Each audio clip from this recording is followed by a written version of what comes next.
Hello दोस्तों, राधे राधे सभी को। तो साइंस के जो इम्पोर्टेंट क्वेश्चंस हम डेली देखते हैं उनमें हम आज लेके आए हैं ये 20 इम्पोर्टेंट क्वेश्चंस। आप सभी वीडियो को देख लेते हैं पर लाइक नहीं करते हैं और चैनल को सब्सक्राइब नहीं करते हैं। 1 मिनट का टाइम निकाल के पहले आप वीडियो को लाइक कीजिए और चैनल को सब्सक्राइब कीजिए। चलिए फर्स्ट क्वेश्चन देखते हैं। एक दंत चिकित्सक कौन से दर्पण का यूज करता है? तो यहाँ पर डेंटिस्ट का पूछा है कि वो कौन से मिरर का यूज करता है। तो दर्पण देखिए, मिरर जो है वो 2 टाइप के होते हैं। एक तो प्लेन मिरर और सेकंड कर्व्ड मिरर। ठीक है, समतल दर्पण और वक्रीय दर्पण, या वक्रीय दर्पण को स्फेरिकल गोलीय दर्पण भी कहते हैं।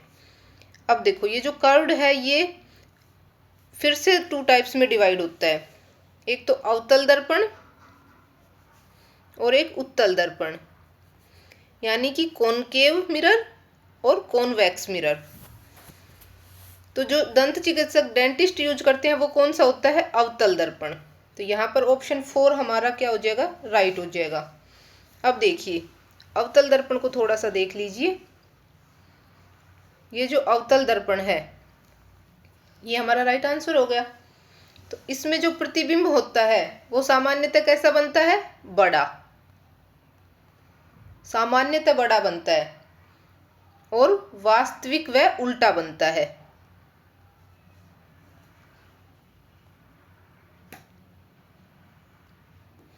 वास्तविक वह उल्टा बनता है।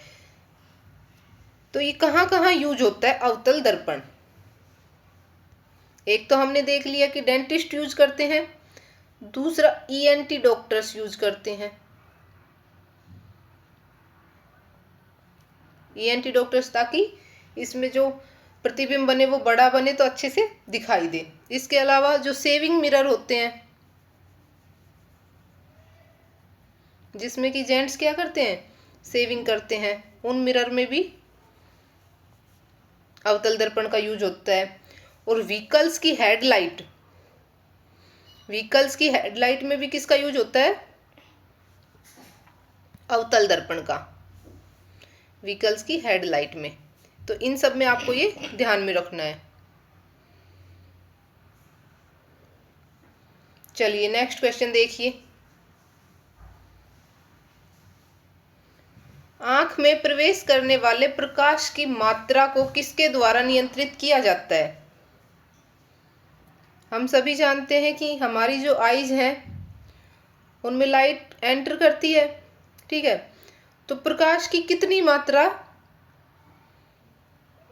आईज में एंटर करेगी, ये कौन नियंत्रित करता है इस चीज को? तो आई में एक पार्ट होता है आइरिस। ये आइरिस क्या करता है? प्रकाश की मात्रा को नियंत्रित करता है। चलिए नेक्स्ट क्वेश्चन देखिए। निम्न में से किस रंग का सबसे लंबा तरंगदैर्ध्य है? यानी कि वेवलेंथ। तरंगदैर्ध्य मतलब वेवलेंथ, इसको लैम्डा से डिनोट करते हैं। तो देखो भाई, सबसे ज्यादा तरंगदैर्ध्य लाल रंग का होता है। ठीक है, अब जितना ज्यादा तरंगदैर्ध्य होगा तो वेग भी उतना ही ज्यादा होगा, वेग भी ज्यादा। ओके, वेग ज्यादा और विचलन कम होता है, विचलन कम होता है। तरंगदैर्ध्य ज्यादा, वेग भी ज्यादा, विचलन कम। विचलन को डेल्टा से डिनोट करते हैं। ठीक है, तो यही वजह है कि जो खतरों के निशान हैं वो किससे बनाए जाते हैं? लाल रंग से। ठीक है, ये सब आपको ध्यान में रखना है। चलिए नेक्स्ट क्वेश्चन देखिए। प्रकाश का रंग निर्धारित होता है इसके? प्रकाश किस वजह से उसका रंग निर्धारित होता है? तो तरंगदैर्ध्य से, यानी कि वेवलेंथ से उसका रंग निर्धारित होता है। देखो भाई, यहाँ पे आप सभी ने देखा हुआ है विबग्योर, जो कि देखो जो व्हाइट लाइट होती है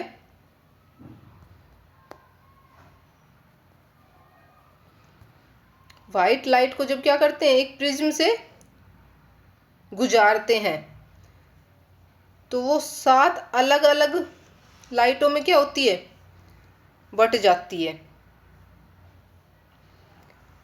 वो 7 अलग अलग कौन से कलर होते हैं, यही है विबग्योर। सबने याद किया होगा,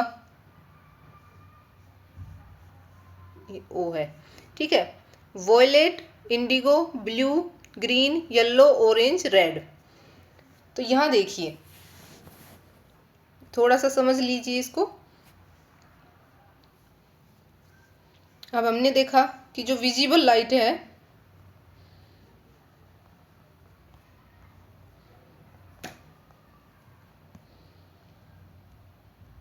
वो वॉयलेट से लेके और कहाँ तक हो गई, रेड तक।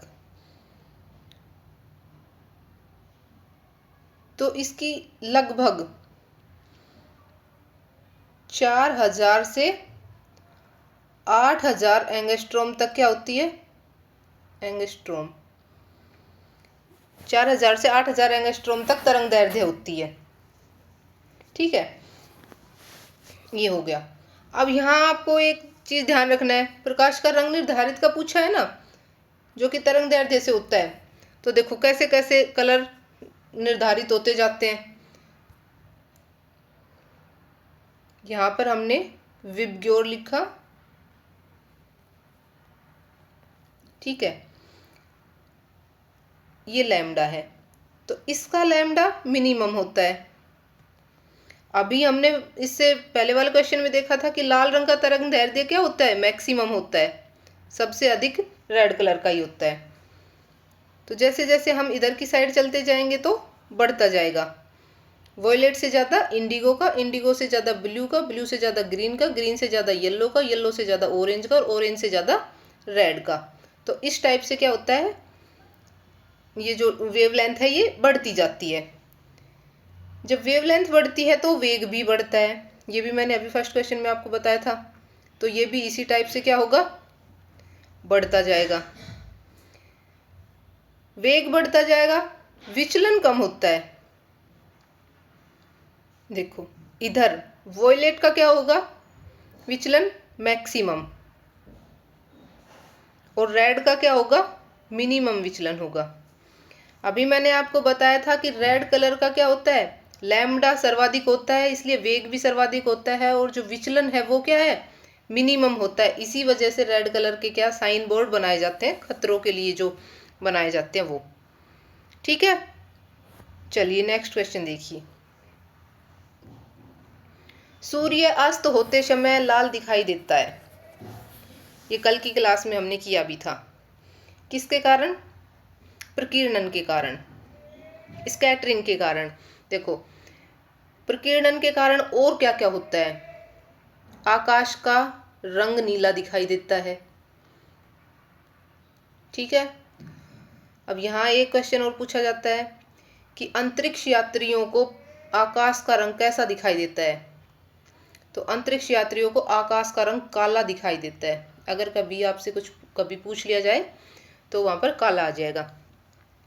तो प्रकीर्णन के कारण एक तो आकाश का रंग नीला हो गया, इसके अलावा महासागरों का रंग नीला, महासागरों का रंग नीला भी प्रकीर्णन के कारण ही दिखाई देता है।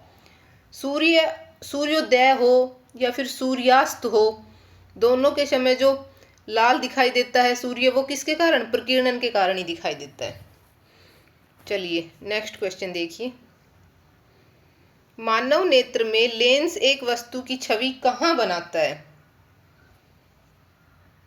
जो मानव नेत्र में लेंस होता है वो एक वस्तु की इमेज कहाँ बनाता है, छवि या इमेज कहाँ बनाता है, तो रेटिना पर बनाता है। ऑप्शन नंबर सेकंड यहाँ पर क्या हो जाएगा, राइट हो जाएगा। चलिए नेक्स्ट क्वेश्चन देखिए। एक उत्तल दर्पण ऐसा प्रतिबिंब बनाता है जो हमेशा डैश होता है। देखिए अवतल दर्पण का हम देख चुके हैं कि डेंटिस्ट हो गए, ईएनटी वगैरह हो गए डॉक्टर, वो क्या करते हैं, अवतल दर्पण का यूज करते हैं। यहाँ हमसे पूछा गया है अवतल दर्पण का, तो उत्तल दर्पण का। अवतल दर्पण का हमने देख लिया था कि सामान्यतः कैसा प्रतिबिंब बनता है, बड़ा बनता है, वास्तविक बनता है, उल्टा बनता है। पर उत्तल दर्पण का पूछा गया है, तो उत्तल दर्पण हमेशा कैसा बनाता है? आभासी, छोटा और सीधा। तो ऑप्शन नंबर सेकंड यहाँ पर हमारा राइट हो जाएगा। चलिए नेक्स्ट देखिए, कांच का चटका हुआ भाग चमकीला दिखाई देता है किस घटना के कारण? आपने देखा होगा कांच कई बार क्या होता है, चटक जाता है भाई, टूट जाता है, तो उस जगह से वो ज्यादा चमकता हुआ दिखाई देता है हमें। तो वो किस वजह से दिखाई देता है? तो ऐसा पूर्ण आंतरिक परावर्तन के कारण होता है, TIR के कारण, टोटल इंटरनल रिफ्लेक्शन के कारण। इसकी वजह से और क्या क्या होता है भाई? कांच का चटका हुआ भाग तो चमकीला दिख गया, एक हीरे का चमकना, हीरे का चमकना। अगर ये क्वेश्चन पूछ लिया जाए कि हीरा किसकी वजह से चमकता है, किस घटना के कारण दिखाई देता है हीरा चमकता हुआ, तो वो भी TIR के कारण ही दिखाई देता है। एक इसके अलावा देखो, एक मिराज इफेक्ट पढ़ा होगा आपने, मृग मरीचिका या मृग तृष्णा भी जिसको बोलते हैं, वो भी पूर्ण आंतरिक परावर्तन के कारण ही होता है। तो क्या होती है ये मृग मरीचिका या मृग तृष्णा, या जिसको मिराज इफेक्ट कहते हैं? मिराज इफेक्ट। तो गर्मी के दिनों में क्या होता है, जो बहुत ज्यादा भयंकर गर्मी पड़ रही होती है, अत्यधिक गर्मी वाले दिनों में क्या होता है, सड़क पर पानी का एहसास होता है,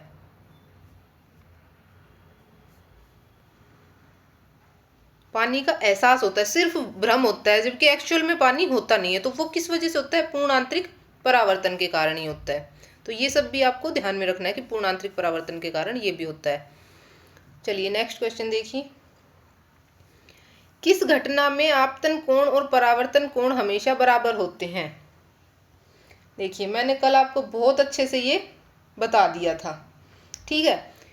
क्या बताया था? ये तो किस वजह से होता है? प्रकाश के परावर्तन में।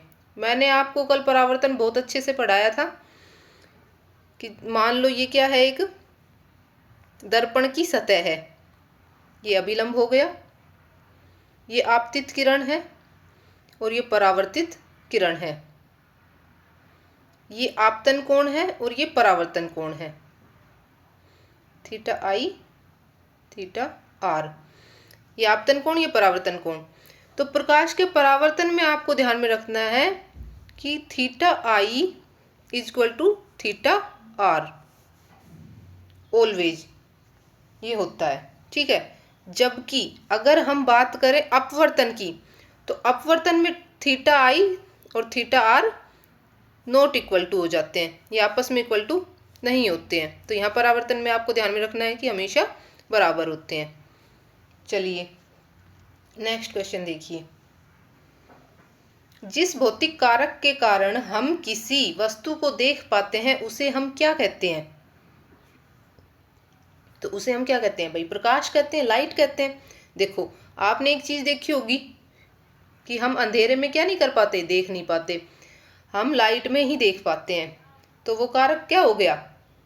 वो भौतिक कारक क्या हो गया? प्रकाश हो गया, लाइट हो गया। अब यहाँ पर मेरे एक दो क्वेश्चन है, वो देख लो आप। प्रकाश की तीव्रता का मापन किससे करते हैं बताओ भाई? तो प्रकाश की जो तीव्रता है वो फोटोमीटर से मापी जाती है, ये भी आपको ध्यान में रखना है। एक प्रकाश की तीव्रता या फिर ज्योति तीव्रता को किस में मापते हैं? तो प्रकाश की तीव्रता या ज्योति तीव्रता को हम किस में मापते हैं? कैंडेला में मापते हैं, कैंडेला में मापते हैं। प्रकाश का वेग कितना होता है? प्रकाश का वेग 3 × 10⁸ मीटर पर सेकंड, जो कि निर्वात में है, ये प्रकाश का वेग है। चलिए नेक्स्ट क्वेश्चन देखिए, मानव मस्तिष्क हड्डियों से बने जिस ढांचे में सुरक्षित रहता है उसे क्या कहते हैं? हमें पता है कि हमारा ब्रेन क्या होता है, काफी सॉफ्ट होता है और भारी आघात या झटकों से उसको डैमेज ना हो, इस वजह से वो सुरक्षित रहता है हड्डियों के एक ढांचे में। उसे क्या कहते हैं? उसे कहते हैं क्रेनियम या करोटी। ठीक है, तो ये क्रेनियम या करोटी क्या करता है? हमारी ब्रेन की सुरक्षा करता है, सुरक्षा का काम करता है ये। किससे? भारी आघातों या झटकों से, भारी झटकों या आघातों से। ठीक है, अब यहाँ आपको दो चीजें और देखनी है। कपाल या खोपड़ी में कितनी जो हड्डियां होती हैं? खोपड़ी, खोपड़ी या कपाल में कितनी होती हैं? 8 बोन होती हैं। और अगर फेस का पूछ लिया जाए तो फेस में कितनी बोन होती हैं? 14। ठीक है, ये चीजें भी आपको ध्यान में रखनी है। चलिए नेक्स्ट क्वेश्चन देखिए। अग्र मस्तिष्क, फोर ब्रेन के 3 प्रकार कौन से हैं? देखिए भाई, यहां मैंने आपको तीनों ही दे दिए हैं, cerebrum, thalamus, hypothalamus. It means उपरोक्त सभी। 4th नंबर का ऑप्शन हमारा राइट हो जाएगा। ठीक है, तो अग्र मस्तिष्क के सेरिब्रम या प्रमस्तिष्क। चलिए नेक्स्ट देखिए।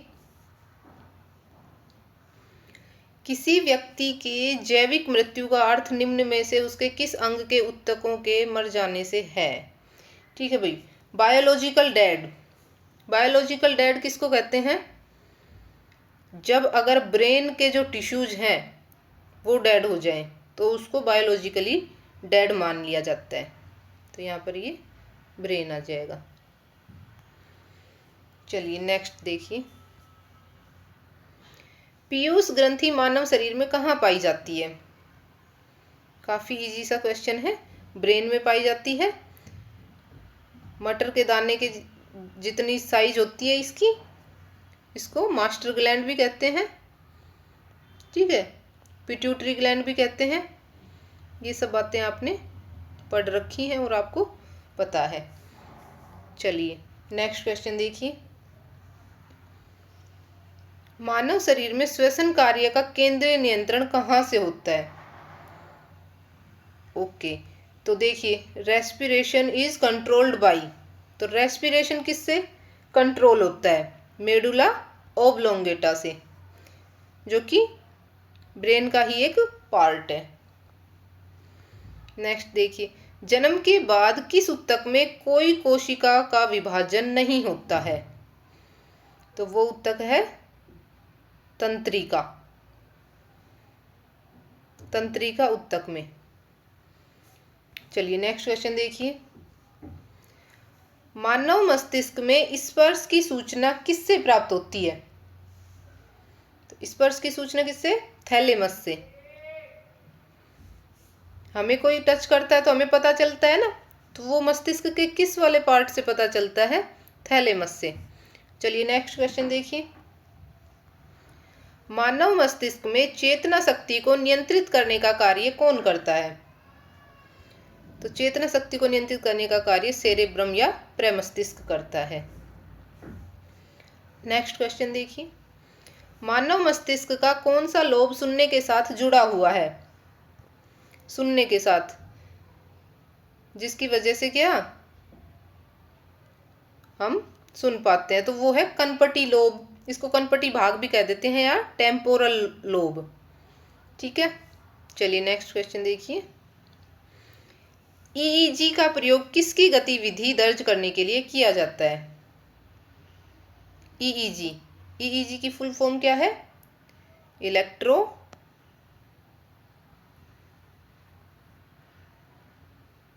एनसिफेलोग्राम।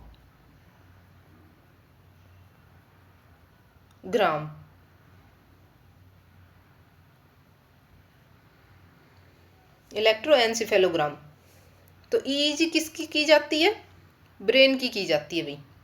तो यहाँ पर जो हमारा सेकंड ऑप्शन है ये राइट हो जाएगा, ऑप्शन नंबर 2। ठीक है, ब्रेन। तो दोस्तों ये थी हमारी आज की क्लास। आई होप आपको अच्छी लगी होगी। अगर अच्छी लगी तो प्लीज़ वीडियो को लाइक करें और चैनल को सब्सक्राइब करें। थैंक यू सो मच दोस्तों। राधे राधे।